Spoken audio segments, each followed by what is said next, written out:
Hello, my name is Jack. Welcome to DeVance. We're going to be unboxing McIntosh's integrated amplifier, the MA12000. This is the flagship unit from their integrated outlook. This is a killer piece. Let's dig into it. So, with any of these bigger boxes, thank goodness we're not like pulling out the entire unit, but we're really just taking off the top right here, shimmying it up, getting it completely off.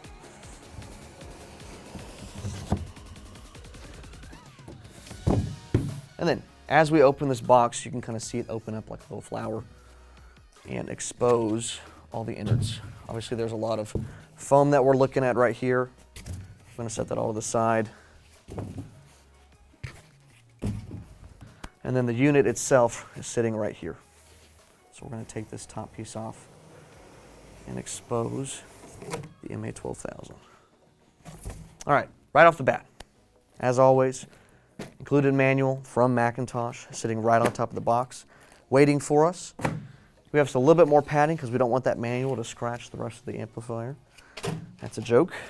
We have a remote from McIntosh right here. We're not going to unbox this. We have a million of them, but I will show you one right here. And all of them are the same. So one remote really can control your entire McIntosh stack. All right. So in the back right here, we have a power cable from McIntosh. It's actually pretty hefty. And then we have one of these little wrenches as well. The back of this unit has the speaker terminals, which have what we call a solid cinch terminal. And so you can actually take this, and it's a little hex nut on the back, and crank this piece down to get it, pretty stinking tight on there.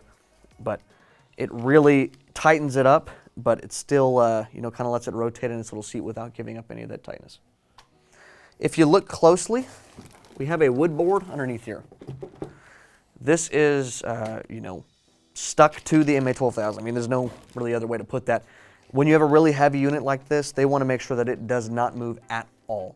And so when we're looking at this unit, it is, really step one is we need to flip this over. And all right, we got the unit flipped upside down. We have this board right here, and you can see these hex nuts. These bolts are kind of going straight through to the chassis itself. So there's only 4 of them there. We'll take these guys out real quick. Then you're going to take off the plywood board. You can see there's a little bit of a fitting in there to kind of make sure the feet stay in line, just like that. And that kind of guides you exactly where you need to be screwing this thing back in if worst case scenario needs to go in for service or anything like that. And then we're going to take these back right here, flip the unit up on its side. This is probably a good time to say that this is extremely heavy. The unit weighs 108 pounds by itself. Luckily, they left us some handles on the front of this. All right, now that we have the MA12000 up on this presenting table so we can kind of look at it from various angles, we'll take a look first at this front panel. So you can see the 8-band EQ that really pops out along with the meters and these tubes, but when everything's turned off, that sparkling is really going to draw your eye in there. As we turn this unit on right here, you can see the tubes start warming up in that beautiful amber color, and then when they're ready and full on firing, they're going to turn green and give those great backlights that we're so used to. This takes about 10 seconds or so. It's not a ton of time, but it's enough to really get things rolling properly. The tubes are driving the preamp specifically. They are not driving the amp. The amp is a solid-state amplifier with a tube-driven preamplifier involved in it. There's a lot of offerings from McIntosh, but typically when you go with the tubes, you do not have the 8-band EQ in there. That's really only safe for their flagship pieces. That's a lot of hardware inside the board itself that's all moving. The volume knob right here, obviously the 8-band EQ, the input knob, which has, some feedback right there. When you want to press it, you can shift through the different settings, which we'll go through in a second. Outputs 1, outputs 2. The equalizer, this really just toggles If you really wanted to crank at 50 hertz and really kill it at 100, you could do that. I don't know why you would, but you can. But if you didn't want that, you could just turn off that unit right there. Also the mute button as well. So this unit is a 350 watt 2-channel amplifier with an integrated preamp, and that's what gives it that name, the integrated amplifier. MA12000, they have a 12,000 series of their preamplifiers that are their highest end for all of those, which they are basically 2 separate chassis. But this one is, think of it like I want an incredible amplifier in a small package without having to go separates everywhere. This is a super, super capable piece. The biggest points on this is that it has autoformers on the back, so at 2, 4, and 8 ohms, you're getting the 350 watts per channel, fully driven. And depending on what input you're using, you're either getting, like the tubes are rated for 0.03% distortion for the preamplifier, but the amplifier itself is rated for 0.005% distortion. So completely inaudible, but it really just gives you a sound signature of that last little bit. On top of that as well, you can see the dynamic headroom is 1.5 dBs. Every time you have 3 dBs of additional volume, you need to double the power. And so this is 50% more power than it's actually rated for. So 350 plus, 175, 525 watts per channel. I mean, that's nuts. Tell me a speaker that can't be driven by that you would really use an integrated amplifier on.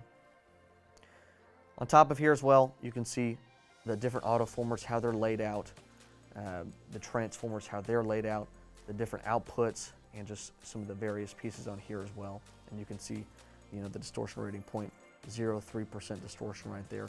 That's really for the preamplifier that is tube driven. All right, we're going to turn this amplifier around and look at the back of that. That is gorgeous. So there's a few key pieces to this. And we'll start at the top. These speaker terminals are what are called solid cinch terminals, and this piece in the middle is floating. And this is really just holding everything down, but when you want to tighten it, you don't tighten that middle part. You tighten the outside, and that cinches down right there, and then you grab this tool that comes with it, and you give it, another half turn or so to really lock that down. But then the middle will still float if your speaker wire gets kind of pulled. It won't just break it. It's a really, really nice part of McIntosh specifically. We got the DA2 modules right there. This is a DAC, which basically converts all digital audio over to analog. And this module that they have right here, they have included on some of their nicer units, some of the newer ones specifically, but it has 2 digital coax pieces, 2 digital optical. It has, another universal port right here, and then a USB audio with HDMI ARC. And so if you're wanting to have a setup in your living room where you got a pair of speakers, you want to listen to the TV that's also in that room, that's really simple to do. You just put it on ARC and call it a day. You also have different outputs for the triggers. You have a pass-through output as well, or input. Really, if you wanted a 2-channel setup, but you also had a full surround sound, you could use this amplifier to power your left and right speakers, or any speakers that you wanted in the room. And this would turn off all the other features except for the amplifier, and then it has what's called unity gain on it, which it sets the volume to 80, and then it matches everything else for you. And so it matches the input volume and all that. So you don't need to worry about trying to match the different volumes on different amplifiers and integrated amps. It can be a total beating. We have 2 outputs, obviously. We have the outputs for the speakers themselves, and you can see the 2, 4, and the 8 ohm taps on the back of that. Regardless of what your speaker is paired with, you have an option for it. If they're a 5 ohm speaker, you want to put them on the 4 ohm. If they're dipping below that, maybe move that down. But when you go to like the 8 ohm tap, it tends to give a little bit of a boost in volume, which can be kind of nice, just depending on what your needs are. Output 2 right here, this is really used for biamping any of your speakers with another amplifier that kind of layers on top of this. Let's say you wanted to do a Class A amplification for your mids and highs. You could do that and then have this guy driving all the lows and all the bass for that. And that would kill, obviously. But you have balanced inputs as well right here. You have the first set, the second set. That's really for you know, a really nice streamer or a really nice source material, or maybe a, you know, really anything that you're wanting, a CD player of sorts. You have different pieces down here as well. You have the phonos for moving magnet, moving coil, the grounds for both of those, and then you have the 6 unbalanced inputs right here. You have the power amp, which is feeding input 1. And so a fun little piece you could do is you could take this piece out, and this is really from the preamp to the amps. That's how this is connected, via this little bridge right here. And so you could theoretically have the preamp driving another set of amplifiers, or you could have anything else driving the initial set of amplifiers built into the unit itself.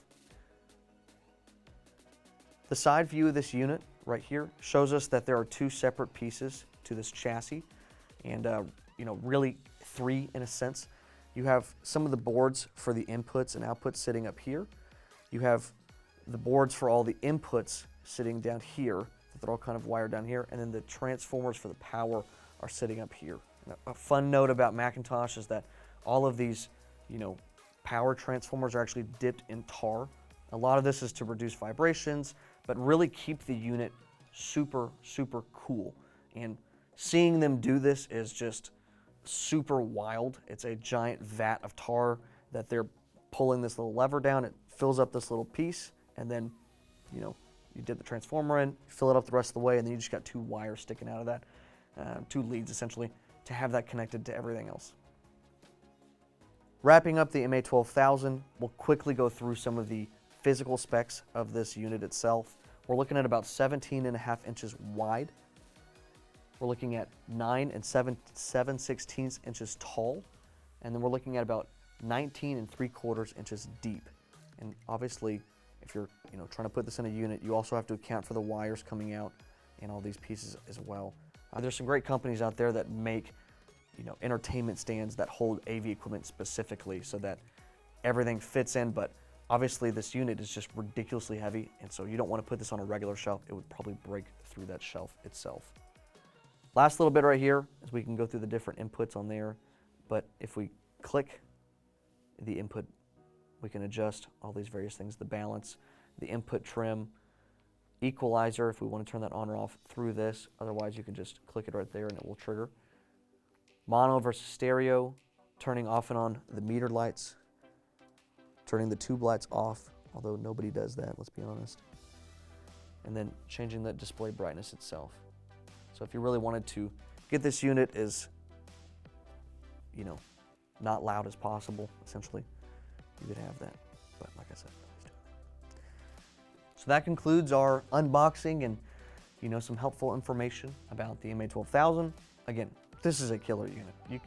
You cannot go wrong. For an integrated amplifier, this is, you know, for a lot of people, this is kind of that golden standard, this forever piece.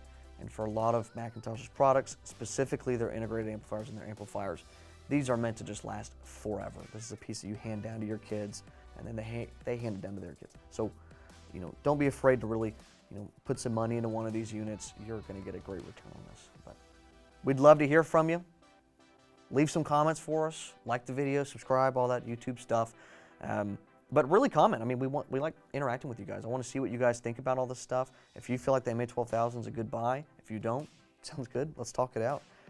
But, you know, if you got any notes for us, let us know. We'd love to hear from you. Thank you so much.